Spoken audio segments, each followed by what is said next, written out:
Welcome back to the Rondack Junction, and welcome to the Big E Train Show for 2024. Enjoy yourself a compilation of layouts and some interviews with some vendors.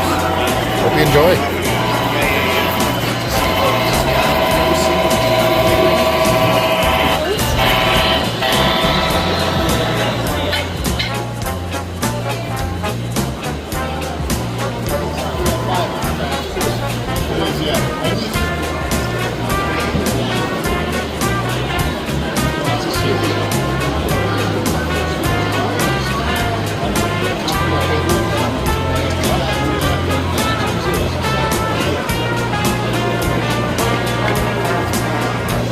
All right, we're still here at Prairie Shadows.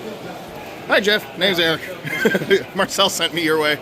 So I was asking Marcel what you guys do and what do you guys offer? Yeah, we do a little bit of retailing and head a little more into the manufacturing now.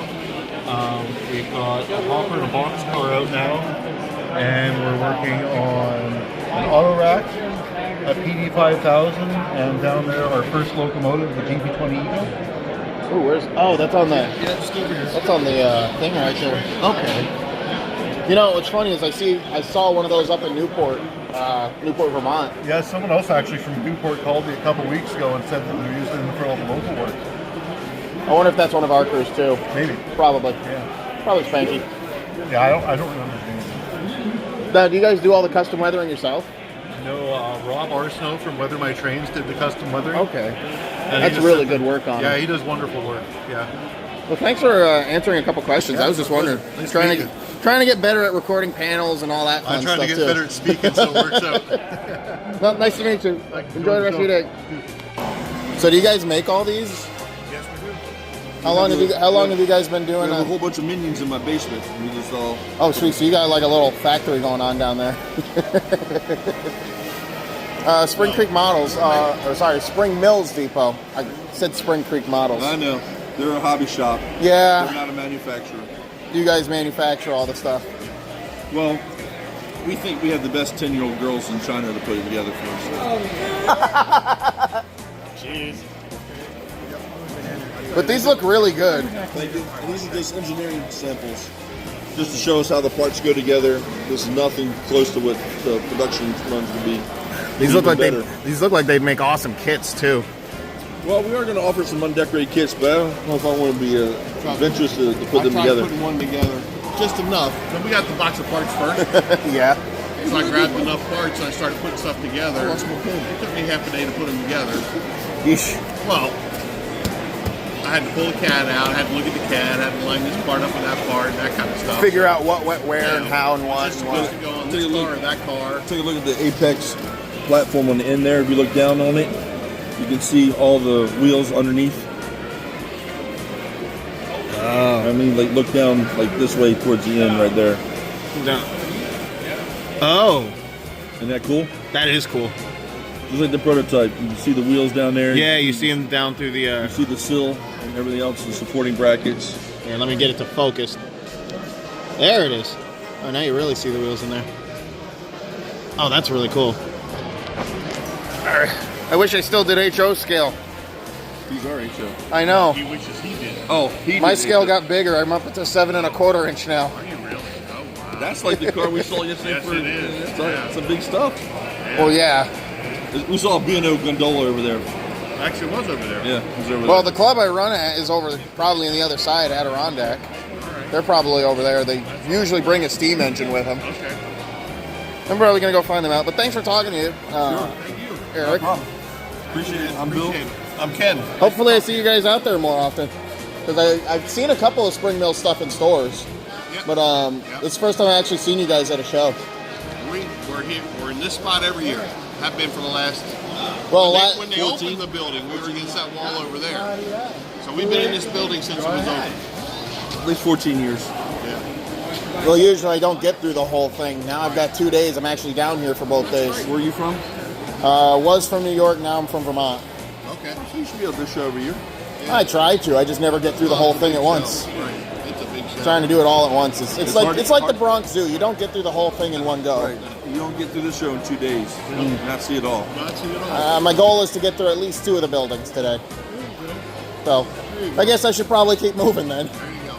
All right, nice talking to you. Thanks for stopping by. Old Railway Express van. There's a couple signs. Let's see if I can get a shot of those for you. Gorgeous little dog barn there.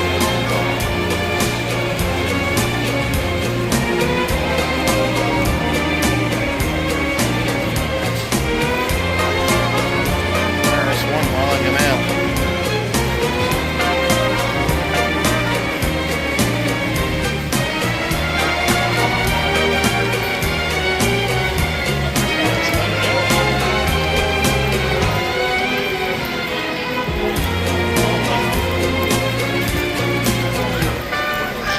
Here, looks like we got a road freight getting ready to head out. We're just waiting on a crew. And, yard looks like it'll be fun to sort.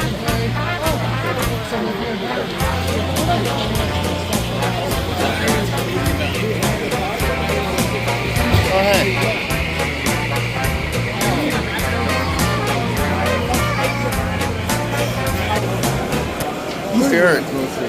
We are at Eastern Seaboard Models Corporation. How long have you guys been in business? Since 1987. 1987. So do you guys specialize mostly in N scale? Predominantly N scale, branching out a little in the HO. All right. We did a little Z at one point. So you guys mostly do axles and all that fun stuff?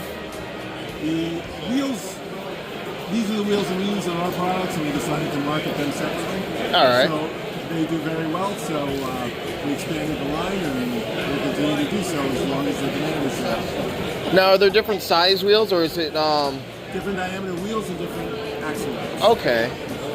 So for stuff like auto racks, coaches, okay, that's cool. Yeah. Now, do you guys make the models yourselves, or? Well, we contract, but we design them ourselves. And All right. contract. They are really good looking for N scale. Are those well cars? They are. I used to work with a lot of those. Here, I'll pause it on this side. I'll come around and I'll get a better angle of everything. So here we have all of the N-scale box cars made by the company. 540 is metric. Now, do you guys design the loads for them too? We do. And do you sell? Those are 3D printed. We sell those as well. Okay, that's really cool.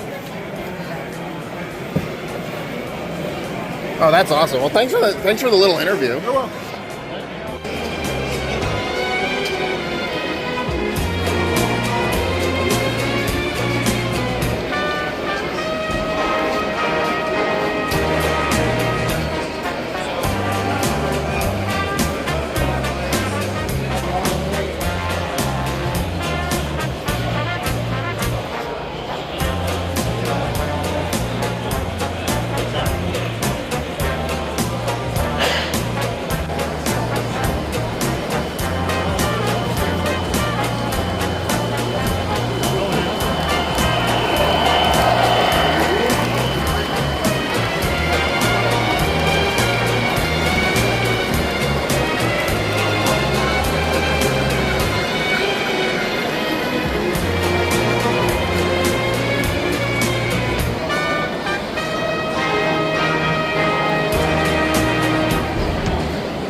Sweet hat. Where'd you get it? Noggin box? Oh, noggin. Yeah. Okay. Yeah. That's awesome. I love the hat. Thank you. Here we're at the Rapido booth. Got all sorts of production model stuff. I don't think we've talked about plans. Can I ask what else you've got up cooking up over here? In terms of what's on display, Yeah. Because I see. C36s are just new first samples to show those. Right next to them are P32 ACDMs. Okay. There's two versions in general. There's Amtrak and Metro North. This would be an earlier Amtrak with a numberboard stone. Okay. And then these two are Metro North. Oh, yep. I see the third rail boot on it. Yeah, they got the third rail series and everything. All right. I see a CF7 or Yeah, CF7. So that's a 3D printed sample of the CF7. We've got lots of variations and versions of that. Oh, that's really good for a 3D print. Was that resin or? Yeah, that's resin. Yeah. Oh, that's awesome. Done by our very own Michael here. Also GP39s and slugs. You know, I've never worked with a 39, but I do work with 38s all the time. Yeah, makes sense. There's hardly any that ever existed. They just usually blow up. They're really good at that. Yeah. What do you got down here? Lots of GP40s for the new run. Oh, Okay, I'm going to give you both of these. oh, that's cool. Rared by Rared. In fact, I'm going to give you all three. I see some SPUP as belts. Yes. That's the coupling units. These are CT GP9 rebuilds, and some of them have slugs that go with them, built from Urge you to accept. So is that like a GP9 chopped hood or? yes, like a rebuilt chopped hood, Oh, and that's then cool. in yard service they have little flashers and stuff like that. Oh, that's awesome. There's a little cable that connects the slug to it. And these are some GP9s over here, or what are these? Yeah.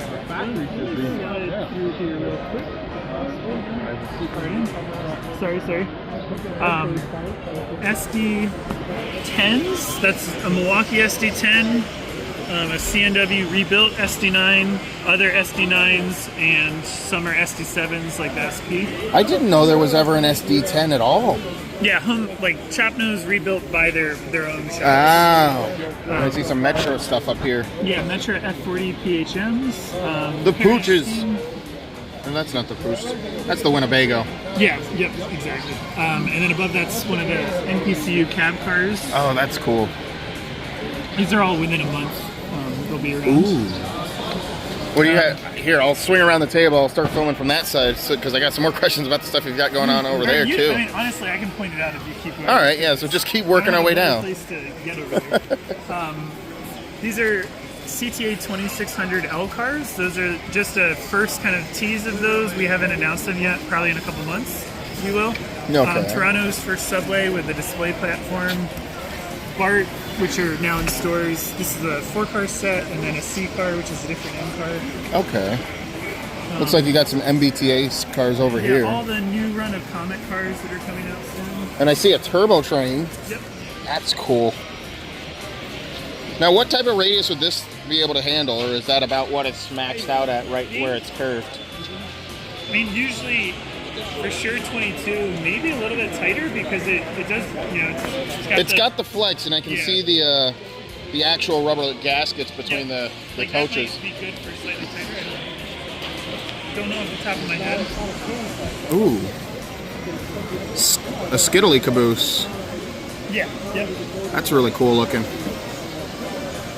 Now, what do you got going on with this one? Those are two SP cabooses Okay. that we have. We're working on.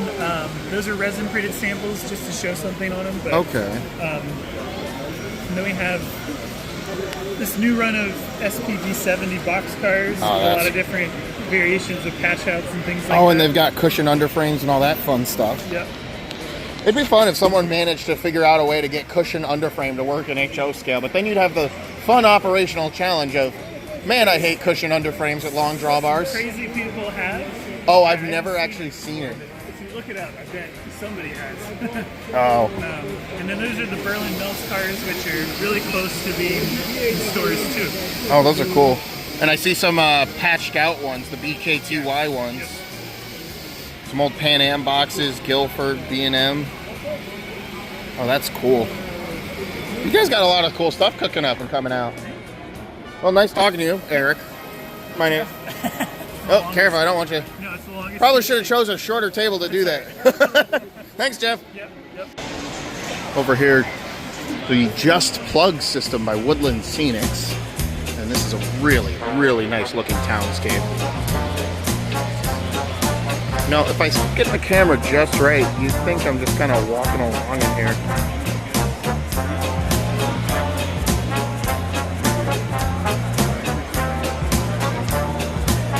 Real cool stuff.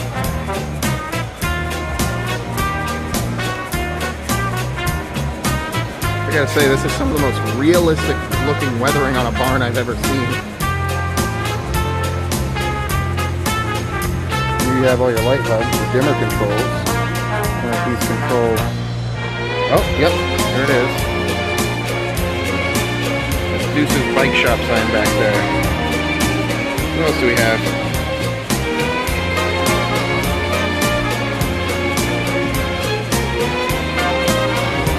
No idea what any of the other ones control.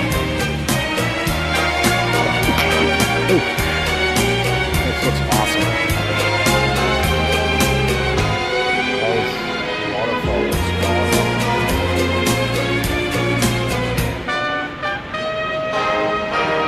Well, this is something you don't see every day.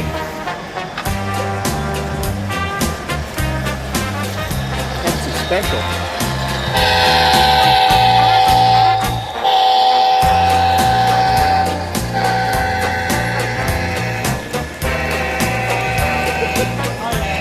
Hi, Jared. A little late on the crossing there, buddy.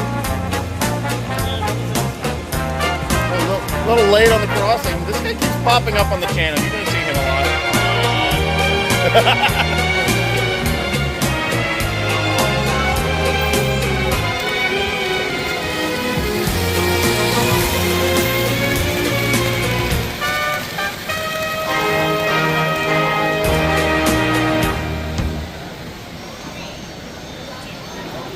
There's an elephant roaming through town.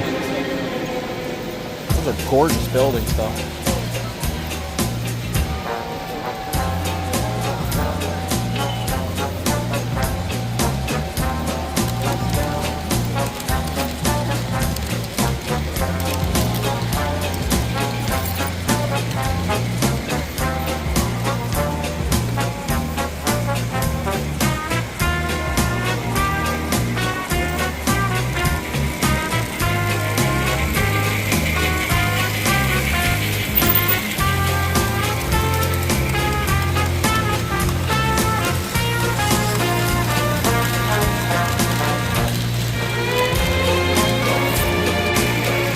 Didn't realize it because working signals.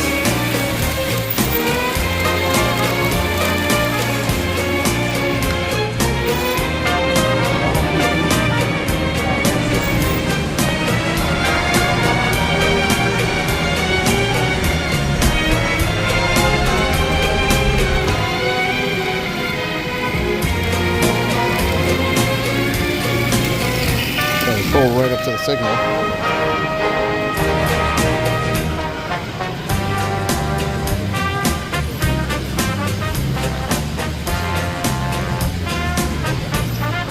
And just like any train, you wait a while.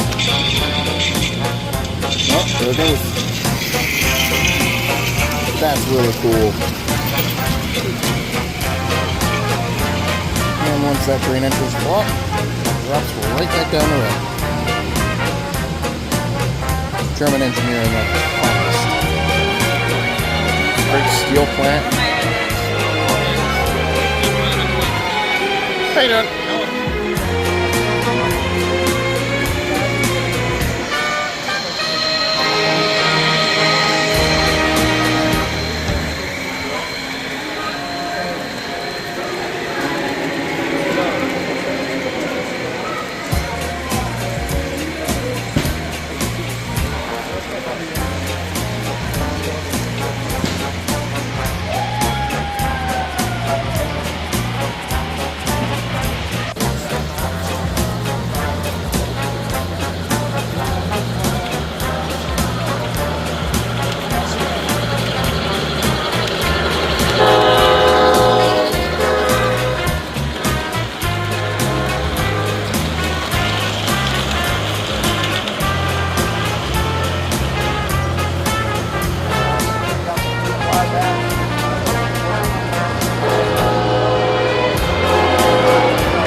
And with scale trains now. So what do you guys got cooking up this year? Well, new stuff. We've got SD7s and 9s in HO scale. We've got the CSX Heritage units and CPKC and some other new road names for the ES44s. We got, I see Ferromex over there too. Yep, Ferromex Zebras. Those have been extremely popular. We've got the AC44 C6Ms coming in, and those are on the table on the other side over there. We've also got new GP30s we just announced. Unfortunately, the samples didn't make it. But these are rebuilds, so we're talking about GP30Us for Santa Fe, GP30Ms for CSX, for Chessie and CSX, and we've got also the BN Jeep 39s. Nice. What about rolling stock over here? Rolling stock, we got a Trinity 7500 cubic foot series of box cars. These would be like Railbox, LRS, UP. It's a modern 60 foot box car. Yeah, that's awesome. Here, we'll scoot over there and take a look because I see some other SD40s over here, and I see some N scale stuff too. Can you tell me a bit about that? So with the N scale, we've got first run GP30s that we're showing. We've also got a myriad of other N scale products. We've got tunnel motors, Dash 9s, AC4400s, and then new run of N scale SD4-2s as well. Nice. It's funny because I've seen I've seen these box cars all the time because working at Vermont Rail, they use them for the reload center. So they usually come in full of rolls of plywood and all sorts of stuff. Oh, I see some of the other stuff we got back there. Yep, we've also got some 86 foot high cubes that we're showing. Neat feature on these 60-foot box cars that makes it really unique for our model. On most manufacturers, these horizontal ribs, they're molding them in. On our model, they're actually an etching, and so they're actually undercut just like the prototype. So you've got that undercut detail on there as well. Oh, that's and again, really cool.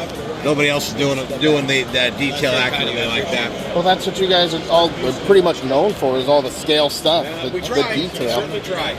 Hey, you mind if I take one of the pins? Yeah, absolutely. Help yourself. Ah, sweet. Scale trains, everybody. You guys got some pretty cool stuff cooking up. Well, we're trying. Always new stuff happening. So we're looking at doing more. So. Well, my name's Eric. Nice to meet you. Good to meet you, Eric. My name's Mike. And thank you. Thanks for stopping by. Some G-Tels.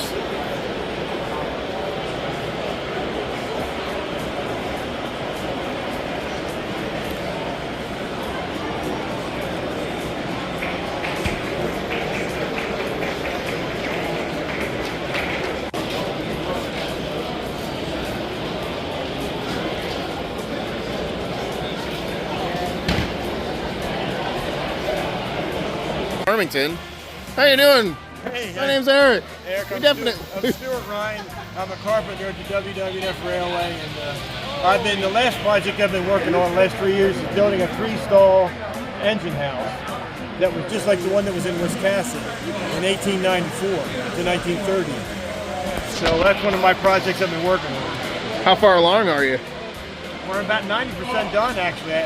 We just put heat in it 2 weeks ago, put a coal stove in there, so now I can actually heat it. So once we get to the point where it's closed up enough and insulated enough, the engines can stay in there in the wintertime. Nice. Because what we do is we use standby heat to keep the boiler around 180 or so, and that allows us to keep the engine in any building, if it's moderate heat in there. Because a hot engine inside of a building will keep the building warm, for the most part, if it's insulated. So can you tell me about this wooden car project here you've got going on? This is a replica coach of an 1894 Jackson & Sharp 2-foot gauge car that was built for the WWF Railway. We built a brand new one from the rails up, everything, frame, the whole car is all new. And we have a master carpenter that actually started out building wooden boats and teaching school in a number of places in the country that's in charge of this project. So now we're to the point, this is an old picture, it's actually been painted now. It's going to be lettered soon to match what this model is down here. We're doing the interior paneling, which is a very Victorian kind of a fancy filigree design for the ceiling panels. All right. We have seats, we have the end castings for the seats. We have a custom pattern that was made. And in Cattail Foundry in Pennsylvania, made up the ends, the seat ends for us. And we've got to do, well, we have the windows done. We got to do, there's a lot of stuff like the brass oil lamps that go up in the ceiling. We got to do those. And it's all custom because nobody's built anything like this in this country for over 100 years. So it's a little hard to get spare parts for a new build project. You can't run down the Lowe's or True Value and get the most part. Now, I remember you were talking about this earlier. Could you explain this a little more? I remember you said it's a walkway coupler setup. Yeah. This is a Miller hook system. Do you know how to get this undone here? Yeah. Nick is going to help me with this. If you go buff to draft, like we're going to go buff, that's how you can unhook it. So it's kind of like when you're doing a knuckle coupler and you've got to go on the pin because they're too tight to each other. This is a nice model. The only problem, it doesn't have cutbackers, so it's a little tougher to get undone. This is a Miller hook with the safety, the guides. This is what the cars had originally from Jackson and Sharp in 1894. We're going to replicate that on all the rolling stock so they're all made up. So it'd be 2 passenger coaches, a combine, an open car, and probably a caboose. Nice. And those are a lot safer between cars than a knuckle. Well, I don't know if they're superior to the Janny. I mean, the Janny's nice. Jannies are a little jank, but they are nice cars. And the thing is, with these, see, there's a slot. See, there's a slot in here, and there's a pin. You can actually integrate this with Lincoln Pin if you needed to, because this is actually the first crossover from Lincoln Pin to automatic. Okay. And then when the Jannies came along, they kind of kicked these out.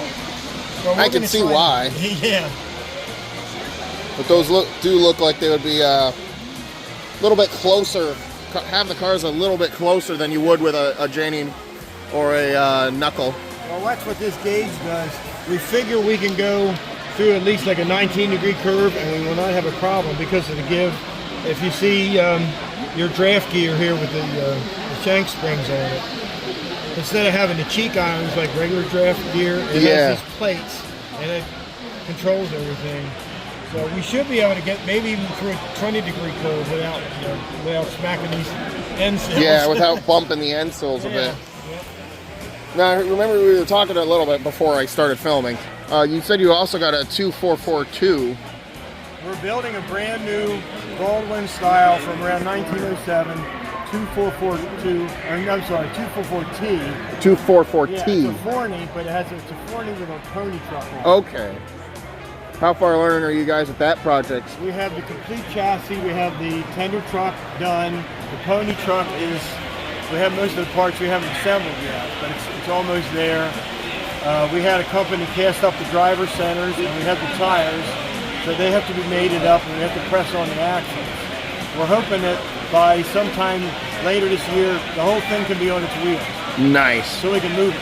That'll be awesome. And we have all the boiler components. Now, when you do code work like that, like an S-stamp shop room, you keep all your components basically isolated in one place because you have all your metallurgy numbers and all that. I'm not a boiler guy, so I'm kind of. But all your types of metal, your plates, everything that. It's the right kind of metal. The stress has been done. It's all code, and it's all. When it's all put together and made up, you can anneal it and it'll be all set, and you won't get a boiler that goes pop. Exactly. Because basically it's a bomb on wheels, and as the old saying goes, the crew, their job is to keep the fuse as long as possible for a boiler. Put a fusible plug in it, it'll be fine. That was post-war. The fusible plugs that were post-war, meaning World War II. And I think our new engine's going to have it. That's probably a good feature to see. I have seen I have heard stories of fusible plugs stopping pretty bad incidents a couple of times with bigger engines. And even in the smaller 7.5 gauge, there was a couple of incidents where a fusible plug stopped a pretty bad accident. Because no matter how small you get a boiler, it's just a pressure vessel. Absolutely, it can go off. And I was kind of closely involved with one years ago. I'm not going to get into it, but yeah, you're absolutely right. Yeah, we don't need another Gettysburg. Well, that was the one I was. Oh, the one we were. Down that way. Oh dear. And I was actually in that engine 2 weeks before that happened. Oh, I gotta ask, were the gauges and everything as bad as they say? We'll not go into that. There were were some lessons learned. And Yeah, our quite a new few. engine is going to, of course, have double water glass. It's going to have a lot of safety features that the original one would not have had. Yeah. Just like this is going to have safety glass in it. Obviously, the original one- Modernized to modern safety standards, but with the old look. I mean, it'll look nice. It'll look the part, but it'll be a lot nicer safety-wise. And probably comfort-wise, too. To a degree, I mean, the trucks may drive a little better than the original style passenger. Yeah. We're building brand new passenger trucks for this car. Oh, nice. Well, thanks for the talking to you. And like I said, I definitely got to get your email for when I try to get up there. Sure. Yep.